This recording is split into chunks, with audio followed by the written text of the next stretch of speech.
Tu es venu célébrer la résurrection de Christ. Mais je vais te dire une chose. Le miracle que tu es venu attendre, la réponse et la solution viendra qu'après l'écoute de sa parole. Tout passera. La musique passera. Les danses passera. Mais sa parole demeure éternellement et ne passera jamais. Le monde était invisible et vide, mais quand Dieu a commencé à prononcer des oracles, le monde a eu sa forme. Dieu a un souci, Dieu a un combat, Dieu a un problème de santé, la parole a la capacité de donner la solution. Ce problème est de foi. Je pourrais parler cet après-midi, le tombeau est vide. Je pourrais parler cet après-midi, la pierre a été roulée. Mais comme dans les affiches, on a mis célébration Pâques, je vais parler à ce qui concerne la Pâques et je serai bref parce que nous aurons aussi la Sainte Seine. Je demande à l'évangéliste Cyprien d'élever la voix et de nous recommander ce moment de la prédication. 3 fois 5 nous t'élevons, 3 fois 5 nous te glorifions, Papa, parce que tu es Dieu, Yahweh. Voici ce moment, Père éternel, que tu nous as accordé, Yahweh, d'approcher auprès de toi, Père éternel, à travers ta parole. Parce que si nous sommes là, Père éternel, pour te rencontrer, toi qui es la parole vivante, Père éternel, mon Dieu. La Bible nous dit, au commencement, il n'y avait rien aux yeux du monde. Et le monde était informe, Père éternel. Mais le jour où tu as commencé à parler, c'est le jour-là que le miracle a commencé, Yahweh.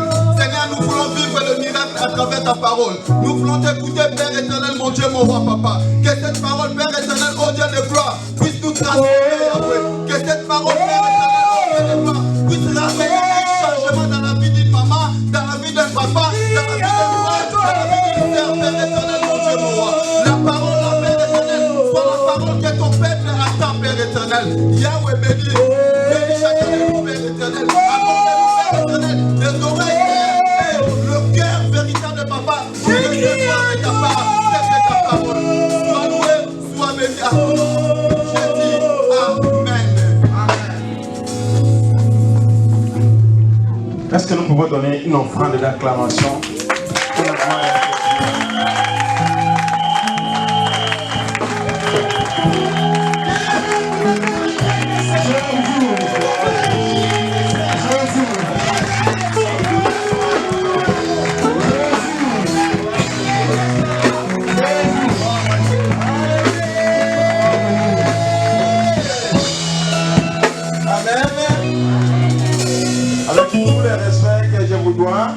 et que chacun prenne sa place.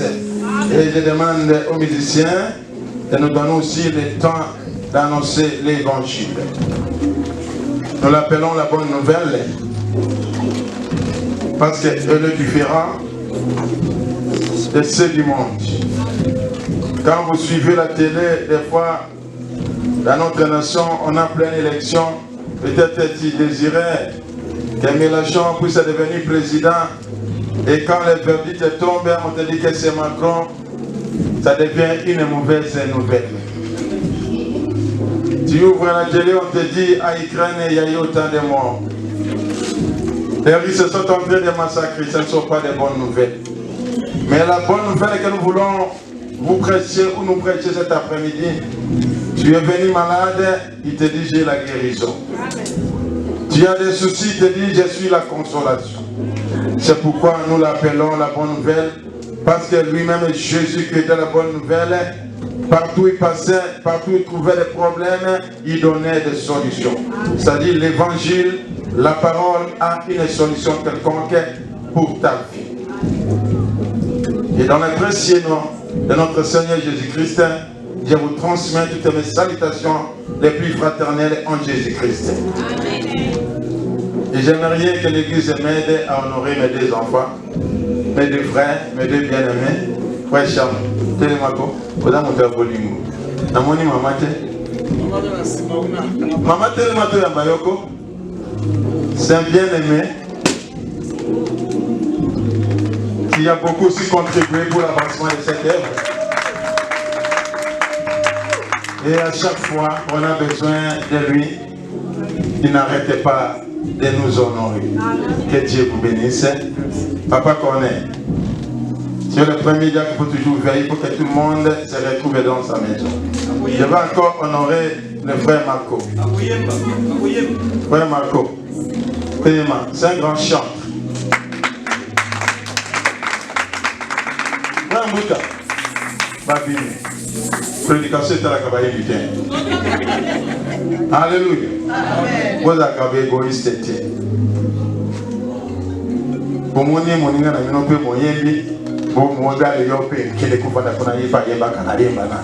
alléluia.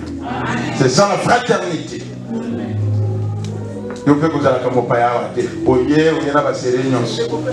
Ça dit quand tu viens ici, tu es chez toi, tu es dans ta maison, tu connais où se trouvent les casseroles, la cuillère, tous les couverts. Tu n'as plus besoin qu'on puisse te localiser.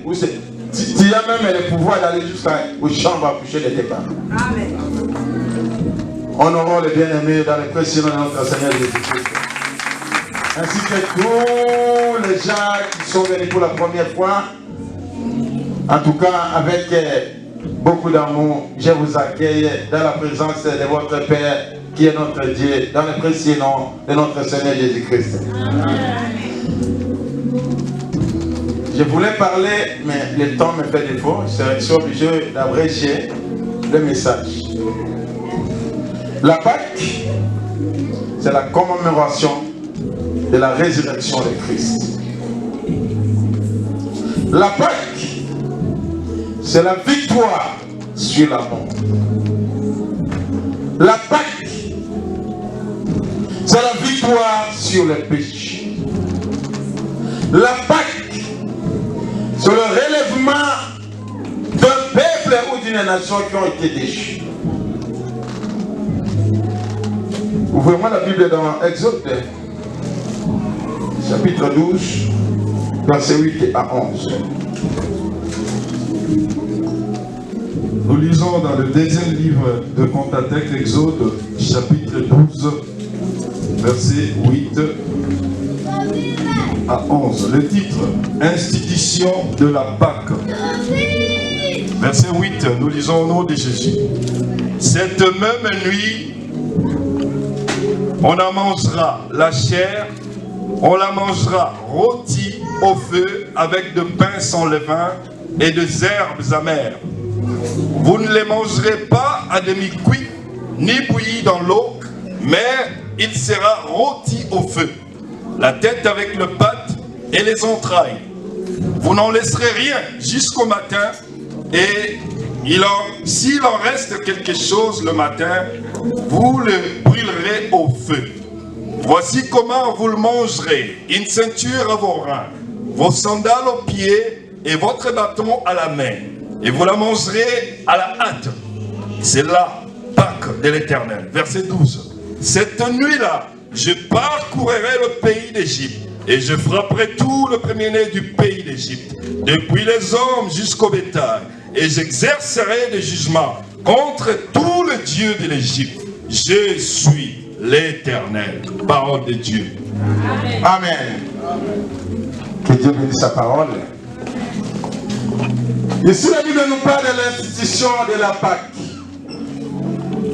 Dieu qui avait donné l'ordre à Moïse d'aller libérer, délivrer son peuple de la captivité. Il avait donné des signaux avant la délivrance. Parce que la Pâque, ça signifie aussi le commencement, le passage d'un cas vers l'autre cas. Bien aimé, comme je venais de dire tout à l'heure, s'il y a des fêtes dans notre vie qu'on peut célébrer, et la plus grande fête, c'est celle-là. Ce n'est pas la fête de mariage, ce n'est pas l'anniversaire, ce n'est pas Noël, ce n'est pas la nouvelle âme. Parce que c'était une promesse de Dieu qui n'a pas menti et qui est partie jusqu'à son accomplissement. C'était une processus que Dieu s'est engagé pour ton salut et pour mon salut. Et ce processus a été accompli au travers de la résurrection de Christ. C'est une promesse qui n'a pas été une promesse mensongère, mais c'était une réalité. Tu ne peux pas célébrer la Pâque comme nous voyons les Français devant les lapins, devant les œufs de Pâques, mais la Pâque, on célèbre la victoire qui nous a été acquise de la mort à la résurrection. C'est-à-dire, nous étions abandonnés, nous étions condamnés, mais au travers de cette fête de Pâques, au travers de la résurrection, au travers de cet homme qui est venu te sauver, aujourd'hui, on peut dire qu'on a la joie, on a la paix. Mais quand tu as la joie, tu as la paix, il faut que tu t'arrêtes et tu comprennes. C'est pourquoi la Bible nous dit, selon l'institution de la Pâque, il fallait prendre un agneau. Parce que j'ai cours derrière le temps, on pouvait commencer la lecture au début de ce chapitre. Il fallait prendre un agneau, 12 mois le mettre à côté, le séparer, qu'il soit propre, et le mettre à côté. Et ceux qui vont le manger, il ne faut pas que ça reste, il faut qu'il soit consommé à totalité. Et après l'avoir mangé, il faut mettre la ceinture dans les reins, chaussures aux pieds et sortir à la hâte. La Pâque de l'Éternel, c'est l'image même de Jésus qui devait venir pour nous libérer de la vie du péché, pour nous sauver, pour nous donner la vie, pour ôter les condamnations, pour nous déchirer l'acte et l'ordonnance qui te condamnait dans ce monde. Jésus est venu pour ta libération. Le livre d'Ésaïe, chapitre 53, nous commençons par le verset 2. Il s'est élevé devant lui comme un rejeton, comme une racine qui sort d'une terre assoiffée. Il n'avait ni apparence, ni éclat, pour que nous les regardions, et son aspect n'avait rien pour nous attirer. Méprisé et abandonné des hommes, homme de douleur, et habitué à la souffrance, semblable à celui devant qui l'on voile la face. Il était méprisé. Nous ne l'avons pas considéré. Certes, ce sont nos souffrances qu'il a portées. C'est de nos douleurs qu'il s'est chargé. Et nous l'avons considéré comme atteint d'une plaie, comme frappé par Dieu et humilié. Mais il était transpercé à cause de nos crimes, écrasé à cause de nos fautes. Le châtiment qui nous donne la paix est tombé sur lui. Et c'est par ces meurtrissures que nous sommes guéris. Nous étions tous errants comme de brebis. Chacun suivait sa propre voie. Et l'Éternel a fait tomber sur lui la faute de nous tous. Il a été maltraité. Il s'est humilié et n'a pas ouvert la bouche. Semblable à l'agneau qu'on mène à la boucherie, à une brebis muette devant ceux qui l'attendent. Il n'a pas ouvert la bouche. Il a été emporté par la violence et le jugement dans sa génération qui s'est soucié de ceux qui l'étaient retranchés de la terre des vivants. À cause des crimes de mon peuple, de la plaie qui les avait atteints, on a mis sa tombe parmi les méchants, son sépulcre avec le riche, quoiqu'il n'ait pas commis de violence et qu'il n'y ait pas eu de fraude dans sa bouche. Il a plu à l'Éternel de le briser par la souffrance après s'être livré en sacrifice de culpabilité. Il verra une descendance et prolongera ses jours et la volonté de l'Éternel s'effectuera par lui. Après les tourments de son âme, il rassasiera ses regards par la connaissance qu'ils auront de lui. Mon serviteur juste justifiera beaucoup d'hommes et se chargera de leurs fautes. C'est pourquoi de lui donnerai beaucoup d'hommes en partage.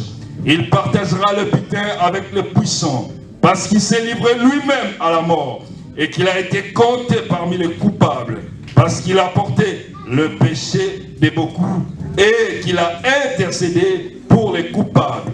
Parole de l'Éternel. Ça c'est le vrai sens même de célébrer la Pâque, bien-aimé. Parce que si vous ne comprenez pas la processus, la procédure que cet homme s'est engagé pour te libérer, pour te délivrer, pour t'apporter une guérison éternelle, pour te préparer un avenir meilleur, il a fallu innocent qu'il était.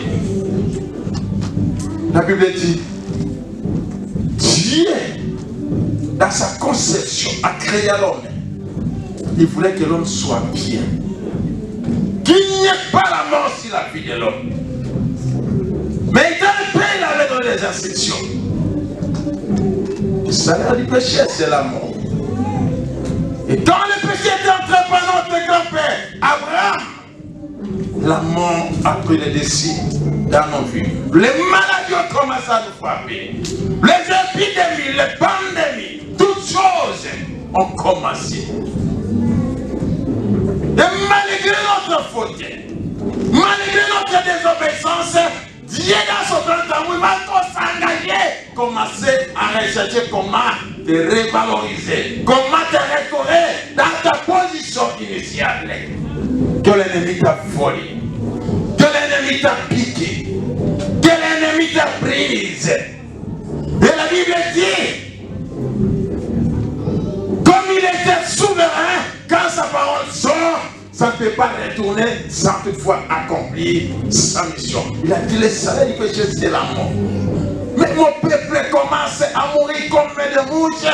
Ils n'ont pas compris mon plat m'éveillé dans leur vie. Ils ont désobéi. Le péché est entré et c'est ce péché qui commence à les écraser sous pied.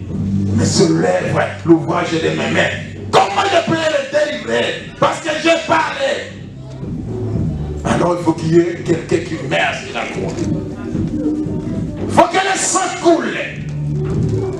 Mais qui devait accepter d'aller libérer de l'attitude. La Bible dit, il y a eu conférence.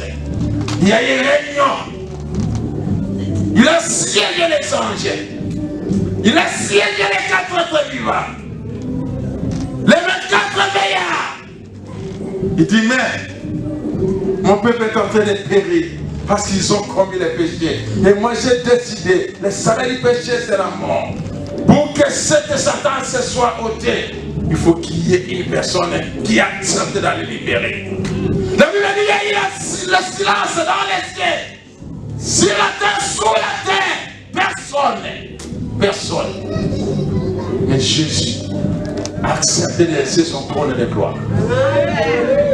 Il avait accepté son lien de dignité. Il a accepté de venir te libérer.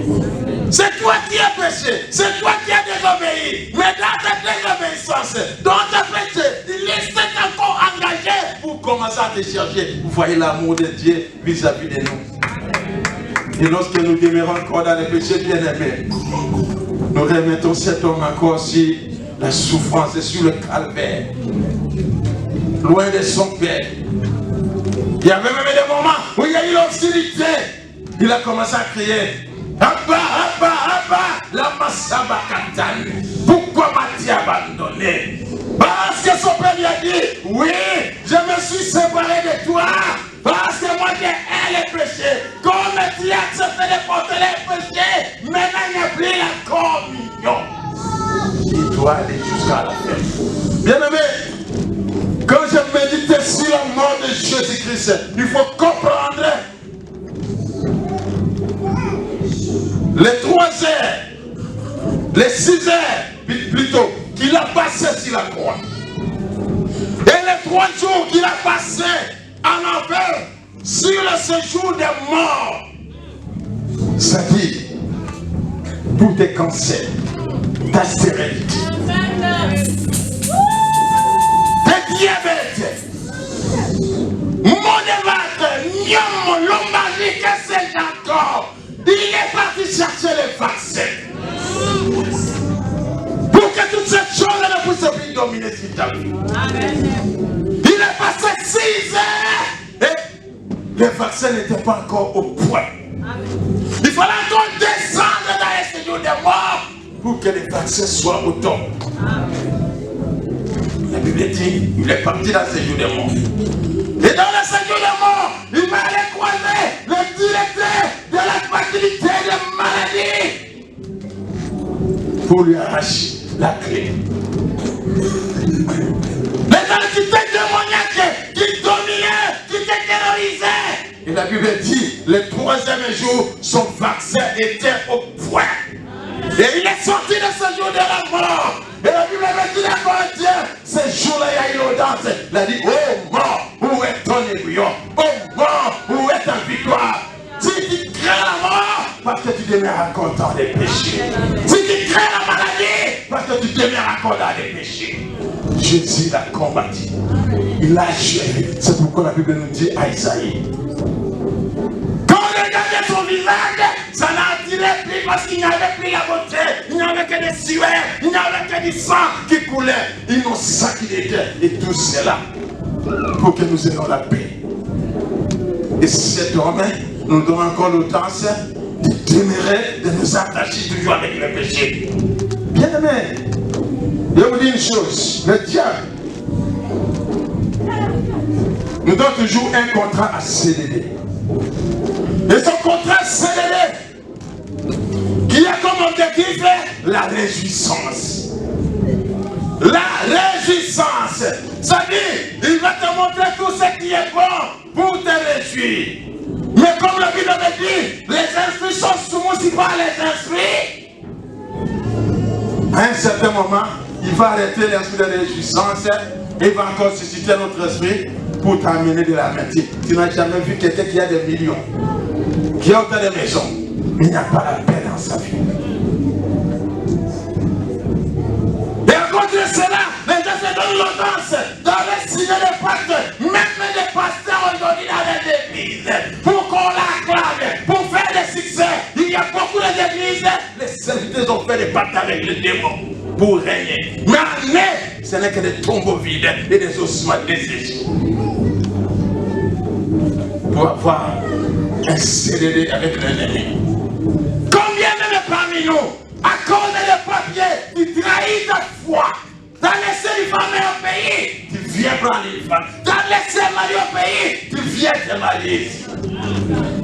C'est la réjouissance que moi je dis, c'est court, c'est éphémère. C'est court te dire. La même personne qui t'a donné la réjouissance, il viendra te ravir. C'est pourquoi des fois tu vois, on arrête un voleur, on va le torturer, on va l'amener en prison. Les voleurs, on lui a donné l'idée d'aller voler pour se réjouir avec les biens de quelqu'un d'autre. Mais malgré on arrête d'autres voleurs. On est en train de les brûler peut-être vite fait. Mais il y a encore d'autres volets qui règnent dehors. C'est-à-dire, il arrête la réjouissance à celui-ci, il donne à l'autre. Bien-aimé de tes choses du péché, regarde la souffrance que Jésus a connue pour que tu sois libéré, pour que tu puisses avoir la vie. La Bible dit, dédaigner, frapper, humilier. Qu'est-ce qu'il a fait? C'est pour que tu aies la vie. Pour que la maladie ne domine plus dans ta vie. C'est pourquoi il avait ordonné à Moïse, lorsqu'ils vont manger l'agneau, il faut qu'ils le mangent à totalité. Ne vois seulement du côté de la résurrection, du bonheur, de la joie, de la paix, mais considère aussi la souffrance pour qu'il y arrive là. C'était pour toi, c'était pour moi. Alléluia. Si tu célèbres la Pâque, la résurrection, tu dois les célébrer à dominer les péchés et non les péchés de la constitution.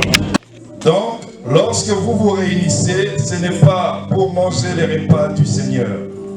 Car, en mangeant les autres, chacun prend son propre repas et l'un a faim, tandis que l'autre est ivre.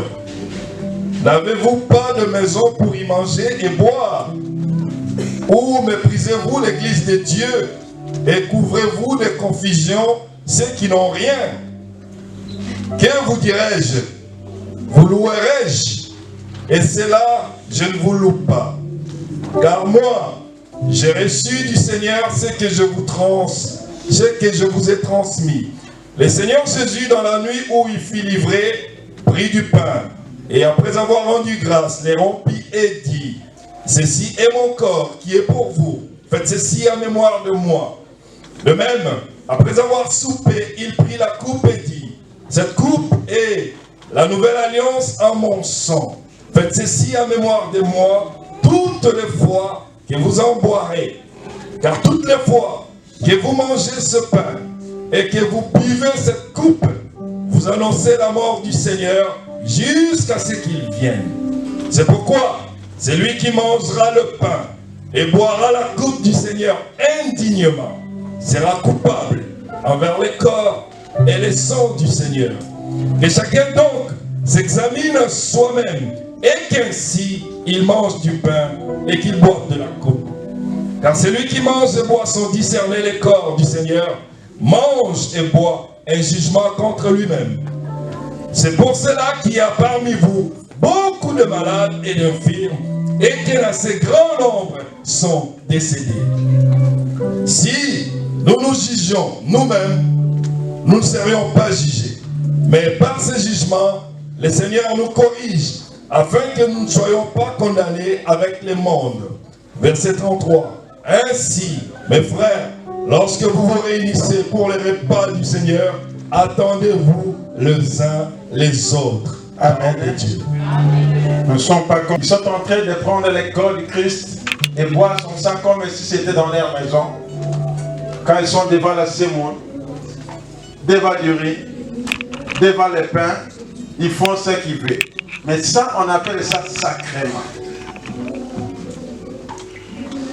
La Sainte Sacrément, ça dit quelque chose de sacré. Il y a un passage de Bible qui dit, il faut être insensé pour prendre la chose sacrée à la légère. La Sainte Seine qui peut les manger, qui peut manger le corps de Christ, qui peut boire son sang. Écoutez ce que Paul dit dans le verset. C'est pourquoi celui qui mangera le pain ou boira la coupe du Seigneur indignement sera coupable envers les corps et les sang du Seigneur. C'est-à-dire toute la souffrance que Jésus a endurée sur la croix, ça va retomber sur toi. C'est-à-dire avant de passer devant ce repas, tu dois avoir une communion parfaite. Tu dois être digne parce que c'est à cause du péché que ce sang a été répandu. À cause de nos péchés, son corps a senti de la châtiment. Mais observe-toi maintenant, tel que tu marches là, la vie que tu mènes dehors, parce que l'un vrai chrétien, ce n'est pas l'église, c'est dehors. Tout à l'heure, là, on vient de le chanter. Un chrétien, partout où tu es, dans un quartier, soit la lumière. Partout où tu es en train de passer, soit la lumière. Mais partout où tu passes, c'est le problème. Là où tu es assis, on ne te connaît pas une identité quelconque différente d'un enfant de Dieu. Et Paul dit, tous ces problèmes que vous avez au milieu de vous, parce que vous avez pris le corps et le sang de Christ à la légère. Tu viens de te prostituer, tu viens de voler, tu viens des problèmes avec les gens, mais tu viens ici comme ça. Mais qu'elle nous dit la Bible? Avant de venir dans ma présence, va d'abord régler avec tes proches. Combien dans nos familles on ne se parle pas? Les autres même avec leur mari, ils sont dans le même toit. Ça fait autant de mois, ils ont des vies séparées. Va d'abord te réconcilier. Mais sache que si tu ne manges pas et tu ne bois pas, la Bible me dit dans Jean, vous n'avez pas la vie. C'est-à-dire la chose qui va t'empêcher de ne pas passer ici. Même si je suis descendu ce soir, le chemin du paradis est fermé pour toi. À quoi ça sert de passer ton temps dans les églises, au retour de Christ, au lieu d'être couronné, mais tu te retrouves encore en enfer, dans les lieux de tourment, de graissement des dents. Combien parmi nous, ils se disent je suis marié? Est-ce que ta famille ont déjà réussi? exigences. Surtout en Europe, il y a beaucoup de mariages. Ils sont là, ils ont fait des enfants. Les maris sont toutefois donner la dot. Alors que lui dit que les mariages soient honorés de tous. Tu viens quand la prostitution ne passe pas. Tu vas porter la culpabilité vis-à-vis des souffrances de Christ. Alléluia. Ça fait mal, mais c'est pour ta guérison. Quand on était des enfants, quand la maman commence à te laver, si tu t'es fait blesser quelque part, ça fait mal. Et tu te dis, maman, je suis mort, maman, je suis mort. Mais maman ne lâche pas parce qu'il sait que non, si je lui laisse comme ça, on risque de lui couper même les pieds. Les paroles que moi je t'annonce, c'est pour ton bien. Mais ça va devenir le corps de Christ qui a souffert pour nous libérer et nous donner la vie.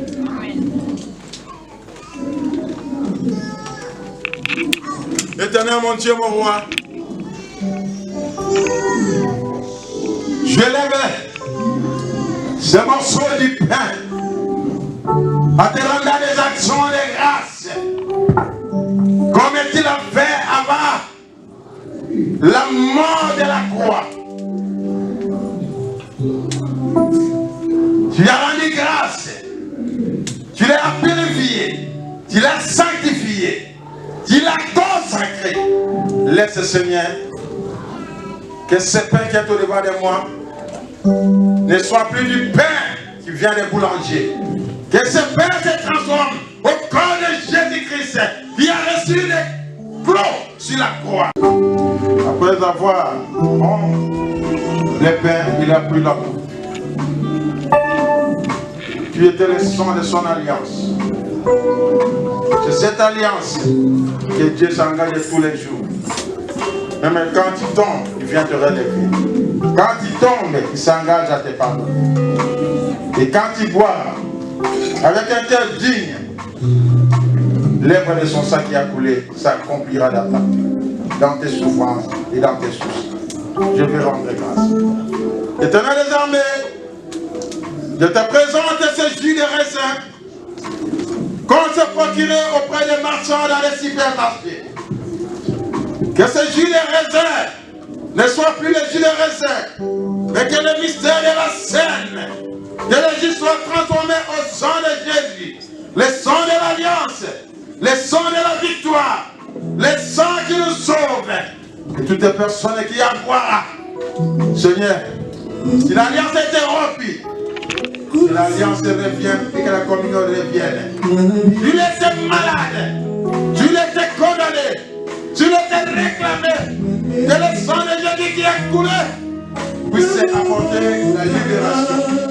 Je bénis ce jus de raisin, je le sanctifie dans le sang de Jésus et dans le nom de Jésus, et que cela soit transformé au sang de l'agneau, et que le miracle de la scène soit accompli.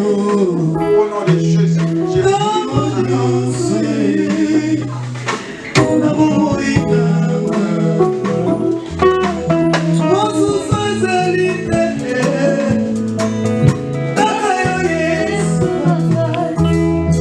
voilà, la table est là.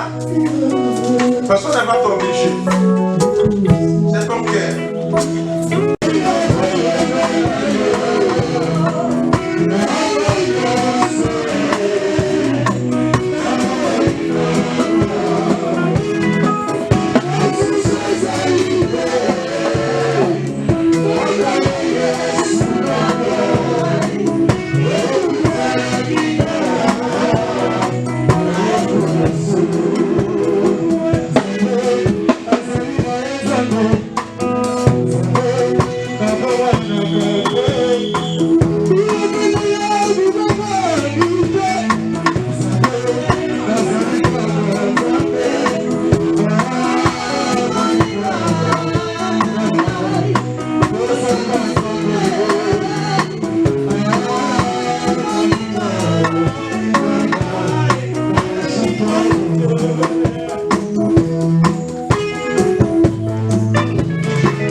nous.